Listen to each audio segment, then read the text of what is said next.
The exhibition, Gold of Ancestors Pre-Colonial Treasures in Philippines, is the culmination of several years of conversations and planning with our dear friends, Lindy and Cecile Locsin. Higit isang dekadang pinagplanuhan ng mga Locsin at Sobel ang pagsasapubliko ng sinaunang ginto sa bansa. Kasama sa planong ito ang pagpapagawa ng bagong Ayala Museum kung saan itatanghal ang namumukod-tanging koleksyon. We're so pleased to know that the study of this collection by local and international scholars will contribute substantially to our understanding of ourselves as a people and strengthen pride in our own shared heritage. 2005 lang napagkayarian ng iba't ibang may-ari ng ginto na permanente nang ipagkakatiwala ang mga ito sa Ayala Museum para maibahagi sa lahat ng Pilipino. Sa pamamagitan ng carbon dating ng mga ceramics na nahukay kasama ng mga ginto, nakumpirma ng mga siyentipiko na ang mga naka-exhibit ay mula sa ika-10 hanggang 13 siglo. Wala raw itong katumbas na halaga sa salapi. Mahirap ilagyan ng value yung exhibit. Unang-una, yung object we cannot value. Walang halaga. Paano mo ilalagyan ng halaga ang heritage, ang provenance? How do you put value to history? Diba? Kasama ng pagpaplano ng exhibit si Mrs. Angela de Villa Lacson.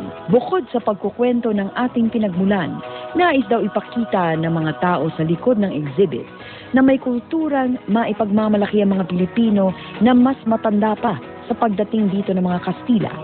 Mayaman sa ginto, mayaman sa kaalaman. Sa paglabas ng mga ginto at pagpapaliwanag ng mga eksperto, marami ang umaasa na umpisa pa lang ito ng mas malalim na pag-aaral tungkol sa ating pinag-ugatan. Siguro, it will inspire other learnings.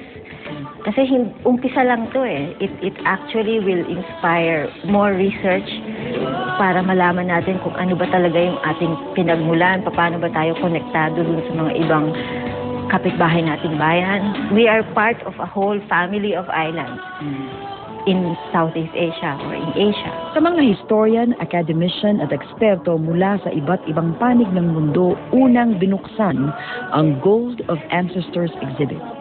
Namangha ang halos lahat. Maraming tanong ang lumutang. Sa ngayon, isa lang ang natitiyak ng lahat ng nakakita ng sinaunang ginto. Walang katapat na halaga ang pamana ng ating lahi. Kahit dumaan lang ang yaman na dala ng ginto sa palad ni Berto, tayong lahat ay pinayaman ng kanyang karanasan.